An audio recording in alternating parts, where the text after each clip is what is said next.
I'm Dan Ostrike. This is part 3 of a 3-part series on how to address your own leadership blind spots. In this segment, I'll outline 8 principles for getting feedback about your blind spots and putting that information to the best use. The goal of this segment is to help you create a sense of personal readiness for change. Together, the 8 principles, in the order I described them, could be used as a kind of one-time recipe to expand your leadership capabilities and self-knowledge. Each principle builds on the one just before it. In this sense, I'm describing a sequence of action steps from which you could build your own customized plan or program. But another way to think of these principles is more strategic. I'm defining 8 kinds of action that could always be happening as events unfold and different opportunities arise.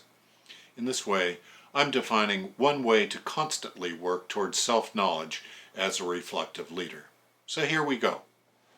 Principle 1. Begin to find your blind spots by asking yourself telling leadership questions. Don't be satisfied with just wanting to know what your strengths and weaknesses are. Go deeper and then keep those questions alive over time. Get specific and behavioral, using your intuition to identify areas where you think a blind spot might be, as well as your personal vision for what effective leadership looks like.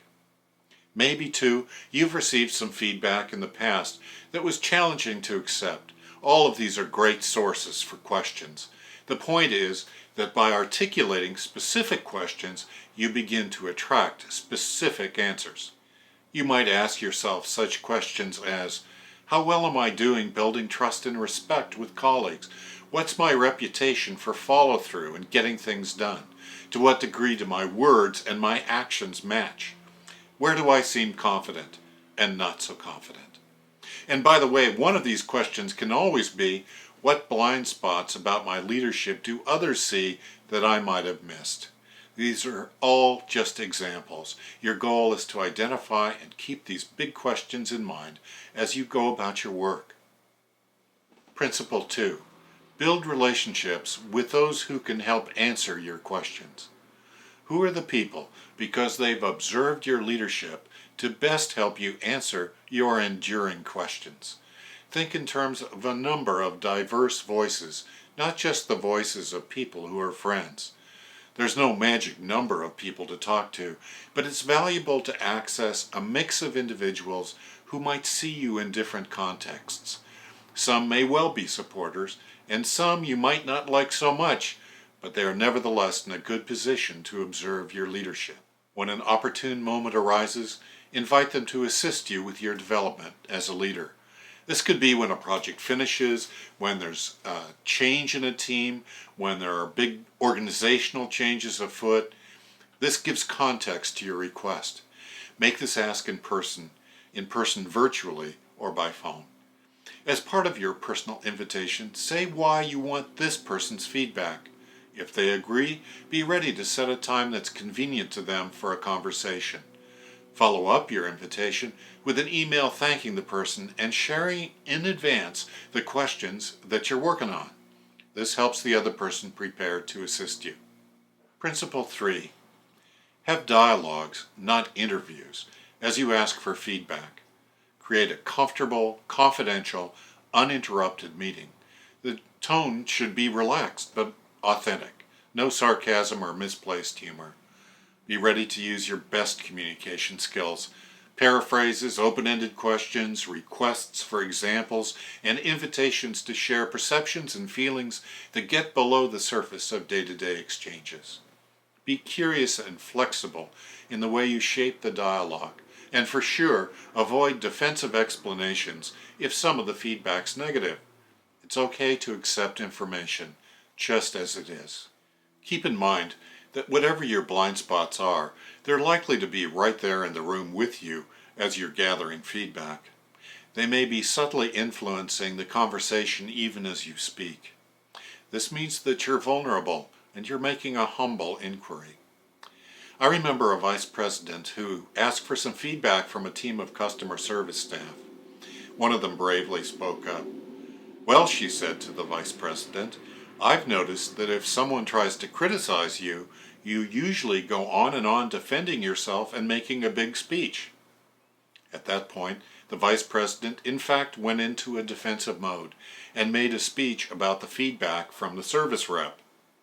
When the vice president was finished, the rep smiled and said, "Did you notice that you just did it again?" The vice president turned red, but then he said to her, "You know, that's the best feedback I've ever received." And then they both laughed about it. I want to especially emphasize a safe, open dialogue is your best chance to tap the 4 kinds of feedback described in part 2 of this series for each of your key leadership questions. As the person describes behavior to you, the stuff you could put on video, remember to also ask what it means to the person and to others and how they feel about it. Don't just get at what you do or don't do. Get how that behavior is actually experienced and interpreted.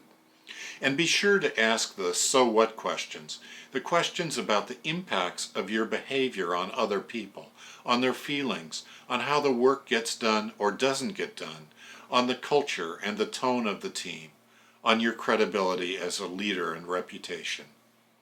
And last, ask about alternative behaviors, what others believe you could do or should do differently. Finally, at the end of any dialogue, express gratitude, repeat the key points you've heard, and share how you plan to use the information you've gained. Principle 4. Reflect on the human data. After each dialogue, sit with the data for a while, jot down a few key notes and your thoughts about what you've learned through the exchange. Then compare the conversation to others you've had. What's especially important is not so much what this or that person said, but the overall trends and patterns in the feedback you've gathered over time from a variety of people, including patterns in feelings and perceptions that others might have and that are quite subjective. That's the human part. And if you feel criticized or hurt in some way by the feedback, sit with that for a while too, offering yourself a little perspective and grace and appreciating the courage it took to get this data. That's a sign of strength. Your main job is not to beat yourself up or deny truths that may be part of the data, but to comprehend it at a deeper level. The goal of hearing and digesting feedback is neither self-attack or self-defense. It's self-understanding.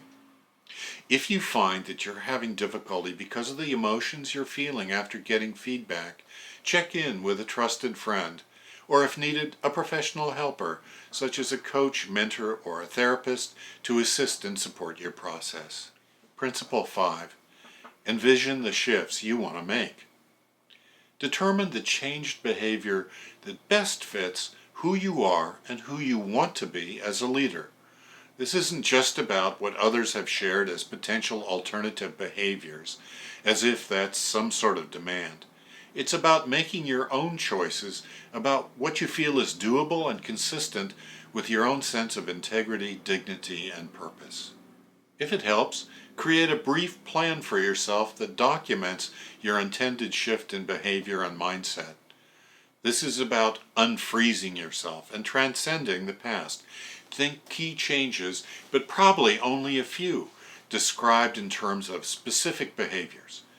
For instance, a leader identified a need to improve relationships and rebuild trust. In his plan, he included his goals for each relationship and how he would get started in this work with each person. Principle 6. Verify your learnings and action plans before taking action. It really helps to talk about your discoveries and ideas for moving forward with others. This might be with a trusted friend, or with one or more of those people from whom you've gathered feedback in the past. If it's comfortable for them, you may even be able to do this in a group. Whatever the format you use, the key questions you can ask are, first, am I on the right track? And then, what else could I be doing? This is another place to practice non-defensive listening, and this step is often surprising for leaders. In talking about their discoveries and ideas for change, leaders often find they receive a lot of support and encouragement from others, much more than they ever imagined. Principle 7. Try on new behavior and see what happens. It probably won't be perfect. It may not make a big difference at first. It can be like turning a large cruise ship 1 degree at a time, where you're the cruise ship. Consider each opportunity and small change you try out as an experiment, a new measured risk you're willing to take.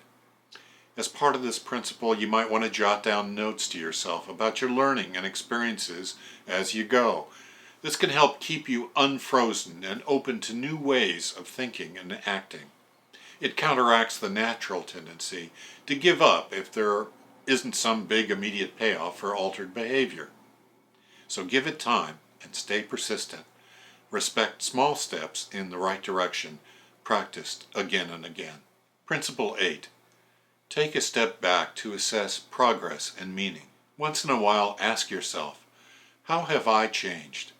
Who is the leader who's showing up now and emerging over time? Maybe include some conversations with others about the changes they have seen in you. This is an important part of locking in a new way of being. Give yourself an opportunity not just to reflect, but also to celebrate your leadership transformations and where they're taking you. Looking at things from the larger perspective of a life and career rather than short-term provides the best context for this work. Okay, in this video series, we've looked at what blind spots are, what feedback it takes to overcome them, and some action principles to address them.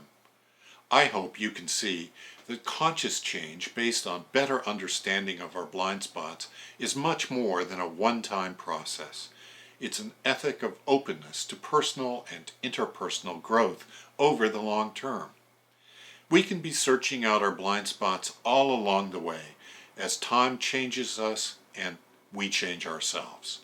Once the seed of self-knowledge has been planted, it can grow into an everyday practice of uncovering patterns of conduct, performance, and thinking that in the past we've simply taken for granted. At bottom, this process of self-learning leads to a new kind of inner strength and also can lead to a deeper appreciation for the beauty of our own and others' lives as they unfold. You can do this work. You got this. As you do it, I think you'll find that addressing your leadership blind spots is not so much an option as an essential path to fulfilling your true purposes and potentials. I'm Dan Oestreich. Until next time, thanks for watching.